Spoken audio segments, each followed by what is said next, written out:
The idea for this came out of a conversation between me and Andy and Saskia, because a week or so ago we were supposed to have been in Dorset doing a conference with the team at Forest Home and looking at things like storytelling and values and all kinds of things. And obviously we couldn't do it, so then the conversation turned to, well, what could we do? And last week Saskia and her team did a really interesting tweet chat looking at some of the themes they would have explored through the conference. And I said, well, why don't I could do something about stories that heal, I said, because this is a thing that I've become very interested in recently. And everybody went, yeah, okay then. And then I thought, right, okay, well, I better do it then. So this is a very personal exploration of some of the things that research is suggesting about narrative and how narrative works and how we can make narrative work better in some ways. So that's what I'm going to take you through. And I think I just click it to make it go to the next slide. Is that what I do? I do that.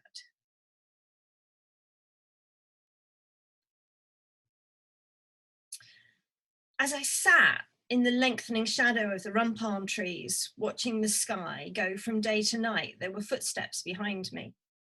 Glancing backwards briefly, I said to the man who stood there, "Don't you just love the moon?" He replied, "Oh, that naughty monkey." Now Bruno had me confused. Moon, monkey, connections, what? So then Bruno shared with me the Basari story of Monkey and the Moon. When the world was fresh and the Great Spirit watched the animals settling into their new lives, he felt a sadness. The riverbanks, which once had been perfect, were muddied and trampled. The flowers, which had been flawless, were nibbled and torn. Nothing was as it had been, and everything had marks upon it. The Great Spirit resolved that there should be something which remained perfect and beyond the reach of the animals to damage or dirty in any way. Something to act as a gentle source of light and comfort when the day was done. And so he made Moon and called the animals together to see. There were gasps and oohs and ahs as the animals gazed upon Moon, all new and shining and still a bit wet from the making, high in the sky. Monkey climbed to the top of the river cliff to get a better look, as in truth, Monkey found Moon rather underwhelming. Monkey loved to play, you see, and so far as Monkey was concerned, a thing that could not be played with was a pointless thing indeed. Now from the cliff top, Moon looked almost near enough to touch. Monkey decided to give it a go, and gathering all of his strength, he sprang into the sky, arms outstretched and fingers reaching towards the Moon, and Monkey almost made it. But Moon was too slippery for Monkey to get a grip, and Monkey tumbled back to earth. Great Spirit was not best pleased and moved Moon higher in the sky to stop that monkey, or any other monkeys for that matter, trying any more funny business with the Moon. They have faded a little now, but if you look closely on a clear night, you can still see the marks that Monkey made on the day that Moon was new. What's the enduring power of story? Where does that come from? Well, it comes from the fact that largely each of us as individual human beings are sense-making, meaning-seeking geniuses. We pick up pieces of information or data and we join them up with other things, which may or may not be related. And we join things together until we arrive at a coherent thread, which gives us a sense of our world and how it works, and our place in that world. For a story from someone else or about something else to be engaging for us, it has to hook. It has to hook into something that we have either as an individual or as a group or a society in terms of something that we value, something that matters above other things. Whether that's awe and wonder of the natural world or the importance of family or the joy of invention or whatever. Values are interesting because they sit in clusters in our unconscious mind, and they can be activated through frames of reference. Sometimes these are referred to as semantic fields. And semantic fields are, in essence, fields of meaning. And when one particular cluster of values is activated, it can be very hard, maybe even feel impossible, to consider that data through another lens, a different lens to the lens we have chosen. But does that actually matter at the end of the day? Here are some examples of some semantic fields, some fields of meaning. The growth one, you'll probably be really familiar with. And when we're using a growth metaphor, a growth semantic field, we talk about nurture, we talk about flourishing, we talk about blossoming, we talk about all those things about coming to fruition. And those are the sorts of images that get evoked. With a journey metaphor, a journey semantic field, it's much more about the twists and turns, the bumps in the road, the unexpected diversions, the nature of the journey itself. And the journey is interesting because it's always in a bigger context. It's always inside a landscape. So when we talk about a personal experience as a sense of journey, I mean, I'm going to try not to go too much Britain's Got Talent on you here, talking about journeys, but it's in the context of a larger life narrative. So journeys are important and interesting to use. And war is another one. War gets used a lot. You see war a lot in sports reporting. You know, you'll see headlines where this football club crushed their opponents and the person who used to be at the head of the leaderboard has surrendered their position to the upstart from the other leagues. Or they talk about people being vanquished and the title being passed. It's all very, very ritualistic and very violent, bluntly, in its nature. But does it matter? Does it matter which semantic field is used for a story as a hook to hang it on? Well, some research, which is really interesting, presented information relating to a cancer patient's treatment and their experience of their treatment. And what they found was when they asked the readers of this story how they'd experienced the story that they'd read, they got two very different sets of reactions. When the cancer patient's experience was represented as a journey from diagnosis through treatment to ultimate outcome, readers judged that the patient would feel at peace with what was taking place, would feel resolved with it, comfortable with it, and would be likely to feel kind towards themselves with the bumps in the road that might crop up. Whereas when cancer was represented as a war metaphor, when it was a battle against cancer, when there was a fight to be mounted against the invader, the view of the readers was that the patient would struggle if they reached setbacks, that the patient would feel like they had failed, that the patient could be inclined to be less kind to themselves. There's a massive amount of inference put on what that would be like to go through based on the semantic field which was invoked. What I think is really interesting is that in a follow-up study, the researchers found that those readers who had read about cancer as a battle were actually much less likely to take up self-regulating behaviours like cut down on smoking, cut down on drinking, eat less red meat. Because when cancer is framed as a battle and a fight from an invader, then what chance do we stand? But cancer as a journey, well, we can all do a bit of navigating. We can all do a bit of driving the car a bit faster or slower. So there's a sense of agency that is present in some metaphors, some semantic fields, which is not present in others. Another study, which I really liked, looked at the power of framing in terms of just a single sentence. Can a single sentence, before we are introduced to information, change how we interpret it? And this study took a group of people, split them in two, and read to each group exactly the same passage from a J.D. Salinger story. And the passage in the story is when a husband has lost track of his wife at a party, and so he phones his best friend, who's also at the party, on his mobile phone to say, "Have you seen my wife?"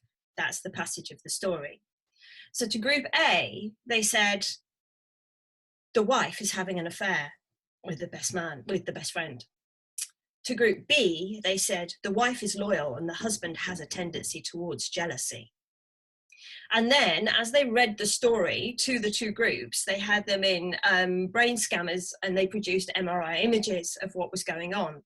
What was fascinating was that all of the people within each group, the brainwave patterns were exactly the same, but the brainwave patterns between the two groups were different. How the information was processed and the meaning that was made of it was different depending on how it had been framed to start with. So we need to be careful with frames. We need to be careful what we hook a story to, because it is going to bias how that information is received and interpreted by people when we get to the next stage. So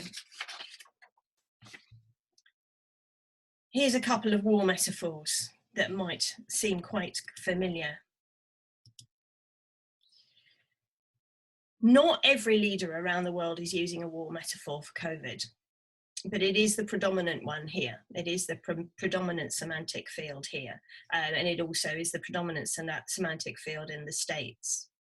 And it is unhelpful in many ways, in my view, because if you present something as a field of war, it legitimizes then talking about things like sacrifices and fighting and being threatened by, and all of those sorts of things. And that emotionally charged language lands in our limbic systems and activates our values around safety and security. And our safety security values are a long way away, in terms of our values frameworks, a long way away from our values of cooperation and collaboration and empathy and all of those sorts of things. So if you highly activate things in this safety security area, it is much more difficult for the listeners to then respond to the information that they are being given with generosity, with compassion, with forgiveness, with any of those other things, because it's in literally another world. That's with those human responses live in another world. So I'm curious, we're going to have a little experiment now. Me and Andy, we're going to try something we haven't tried before. And we're going to see if we can give you a poll. And we're going to ask you to have a little look at the question on the poll and then vote. It's all anonymous. Vote, and then we'll see what results we get. So Andy, could we have our first poll, please? Okay, people, bear with me here. This could become quite embarrassing quite quickly. If it doesn't work, we'll just move on. Oh, I believe I have just launched a poll. You have. So the question is, on balance, the use of a war metaphor, COVID, makes me feel that everything will definitely be okay, that everything might be okay, a bit bewildered, quite frankly, that everything might not be okay, or that everything will definitely not be okay. So just your gut. When you hear COVID being talked about with warlike language, how do you feel about what's coming next? So I think you just click on a button.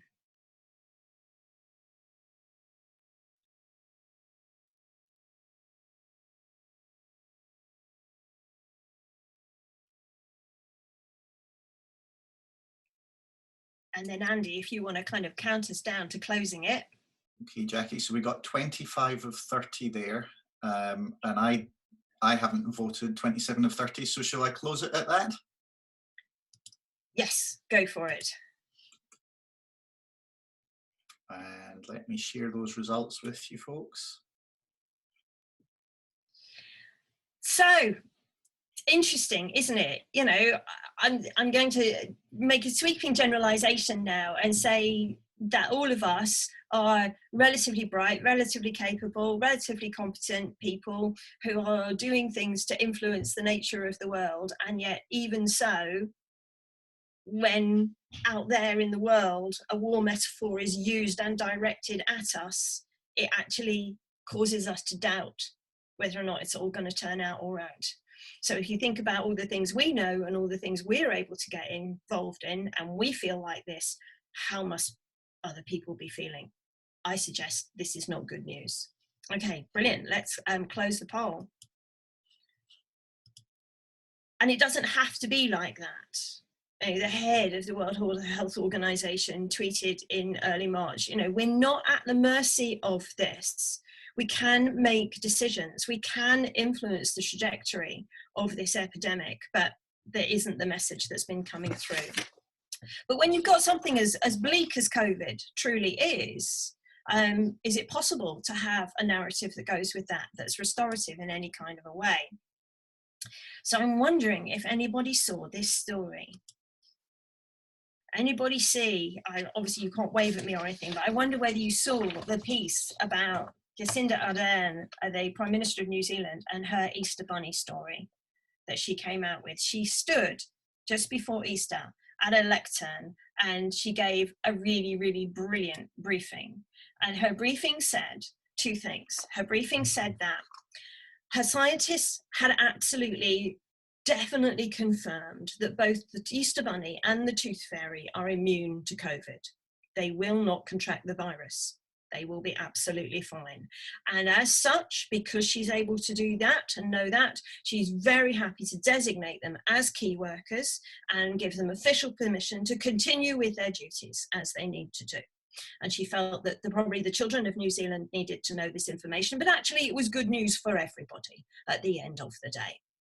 And this went down like a storm, as you can probably imagine. She did go on to add that children shouldn't be disappointed if the Easter Bunny or maybe the Tooth Fairy didn't get to them as promptly as they might have done in other years, because they were going to be very busy looking after their own bunnies and their own fairies at home, because they do have their own families, but they would be coming round when they could. In fact, could she please appeal to the children of New Zealand to help the Easter Bunny?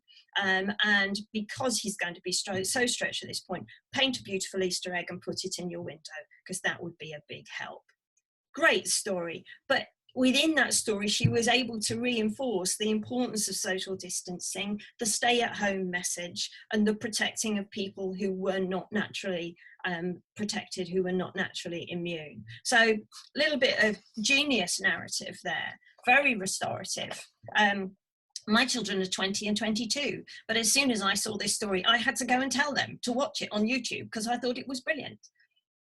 Stories are sticky. When they connect with our emotions, they become almost contagious, and we're very likely to share. So, what are the key features of restorative narrative? If we don't want to go spinning a story that's either going to fall on deaf ears or is going to land and cause damage, what do we want to do? We need to be thinking about two things the research suggests. Restorative narratives are strengths-based. So they do look at what is good about people or about the opportunity or about the situation, but they also can tell hard truths. It's not about sugarcoating. It's not about pretending. It's not about looking the other way and saying, this isn't really as hard as it looks. This is about going, yeah, it is that hard. But fortunately, we've already overcome things that are similarly hard, or we learned a lesson here that we can use in here, and here's the kind of progression that we're expecting to see. So restorative narratives are strength-based. Hard truths may be in there, but they show progression without false hope. So they don't overpromise. The other side of restorative narratives is that they're kind of authentic about the human condition and human connection. So it is about flawed people doing their best and not being perfect, but still making a contribution. One of the things that I think we tend to want to do, or at least that might just be me and my personal hang-ups, is make something as great and as brilliant and as perfect as it possibly can be. But the restorative narrative suggests that actually imperfectly formed and flawed things are just as powerful, as long as they feel human to the people who are listening. So that's the nature of restorative narrative. So let's run past you a couple of things. Hospice, that's where you go to die, right? That's what a hospice is for. I'd say it depends on how you frame it, because we all die in the end, whether it's in hospice or hospital or home or wherever. But how we live before we die varies enormously. So Saskia Dorman shared this story with me, that any errors in the retelling are totally mine. There's a bloke with a terminal disease. He's admitted to the hospice. His pain levels off the charts. clearly getting on top of and managing that pain matters hugely. But it's not the only thing that matters. The team in which Saskia plays such a vital part cares about what really matters to the person in addition to the patient. In their insightful and gentle way, the people who spoke with and listened to this man learned that one of his unfulfilled lifelong wishes, and therefore potentially one of his personal regrets, was that he'd never yet ridden on a Harley-Davidson bike. Now, it's no mean feat to get on top of the kind of pain that has someone wishing their life would end just to make it stop. And yet this team not only did that, but the guy moved from not wishing away what life was left to wanting to make the most of every day. And he had his ride on that bike, and that was a day well spent. If you think working in a hospice for adults sounds daunting, think about working in a children's hospice. Meet Murray. Murray is a burrowing bolt owl. He stands about 10 inches high, which is 25 centimeters in new money. And he's a diurnal owl. That means he comes out during the day. And you'll see he's got a really rich yellow iris around that dark pupil. So nocturnal owls look like they've got completely black eyes, whereas Murray's got an eye that actually can cope with daylight. So he's very, very interesting looking little owl. Murray has been trained by Anita of Hackback CIC to fly from one point to another. Murray knows where to go because he flies from wherever he is to a small towel. The towel may be on the floor or on a chair or on a shelf. You get the picture. One day, shortly before Christmas, Anita received a call from the children's hospice. A boy was fast approaching the end of his life, and his parents and younger brother would be visiting the next day. Was there any chance Anita and Murray might be available to make a surprise visit? The answer was yes. So next day, Anita, Murray, and a whole heap of little towels set off for the hospice. One of the deep regrets of the parents of this boy was that he and his brother had had very limited opportunity to play together, and they feared that their younger son may grow up without a single positive living memory of his older brother. Just half an hour in the company of Anita and Murray sent that fear packing for good. Once they overcame their astonishment, which didn't take very long, the boys devised an assault course for Murray, the older brother instructing the younger where to place the towels, including one over his toes, which were poking out from beneath the sheet. And then Anita released the bird. As Murray hopped and strutted and fluttered about, the boys' laughter could be heard the length of the corridor. The parents took photos and filmed video, but had to stop when Murray finally settled on the boy's feet, then giving him dirty looks every time he wiggled his toes and unsettled him. Everybody was in stitches at this point. It really doesn't matter whether the story that you craft and the story that you want to tell has bikes or burrowing bolts in it. It doesn't matter if it's about life or death, and it doesn't matter if it's the gospel truth. Because one of the things that the restorative narrative research has shown is that fiction works just as well as fact. One study concerned a college in the US. They involved 200 undergraduates, and they had two films which they made. One was a fictional story about, and it was framed as fiction, about a student who was struggling and who went to the library and sought some help and was able to use the resources and struck up a relationship with one of the librarians around study time and all of that, and really did very, very well at the end of the day. The other was an information film full of all of the same data, all of the same facts, probably had a bullet point list or two, and our audience of undergraduates was shown, half was shown one film, half was shown the other. What they found was the fictional story not only created an intention in those viewers to go to the library and seek help and to use those resources, but also created in them a sense that these resources and that kind of help could be useful to other people. And they saw a massive rise in people sharing that information, so encouraging their peers to go and take advantage. So in psychological speak, what they found was the restorative narrative approach to getting that data across fostered pro-social behaviour, not only agency in the individuals, but also helping of others. So what matters is that this story plays to what it is to be human, has spirit and emotion and depth, and gives us a sense that even good can come from even little things. So, Andy, could we try another poll?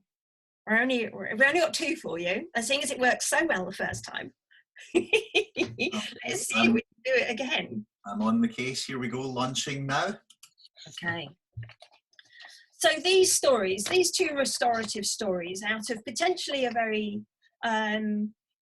sad and maybe even distressing context, the context of hospice care. So these stories of the bike and the burrowing bolt, thinking about them, how do you feel about this coming weekend? Do you feel much more inclined to make the most of your coming weekend, a bit more inclined, no more or less, a bit less inclined to make the most of the weekend, or much less inclined? Click on a button and let me know.